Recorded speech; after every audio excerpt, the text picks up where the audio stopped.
தெய்வ சமூகத்துல காத்திருக்கிறீர்களோ அத்தனை முறைக்கு தேவன் இரட்டத்தலையான நன்மையை தருவார். கஷ்டமா இருக்கிறது சொல்றீங்களா? நான் எவ்வளவுதான் காத்திருக்கிறது, ரொம்ப சோர்ந்து போயிட்டேனே.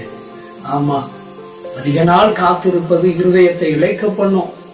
ஆனா நிச்சயமா நீங்க காத்திருந்தது நிறைவேறும் போது தங்க பழம் பொற்பழத்திற்கு சமானம் அப்படின்னு வேதம் சொல்லுகிறது. நீங்க காத்திருக்கிறது ஒரு நாள் வீண் போகாம. உங்களுடைய சோர்வுகள், உங்களுடைய கவலை, உங்க கண்ணீர், உங்களுடைய கஷ்டங்கள் எல்லாவற்றிலையும் தகப்பனாகிய கர்த்தர் ஒரு நாள் ஒரு பலனை தருவார். காத்திருக்கிறது யாருக்கு கஷ்டத்தை தரும்? நம்பிக்கை இல்லாதவர்களுக்கு. நம்பிக்கை இருக்கிற ஒருவன் காத்திருந்தானா எவ்வளவு நாள் ஆனாலும் பரவாயில்ல, நிச்சயமா எனக்கு நான்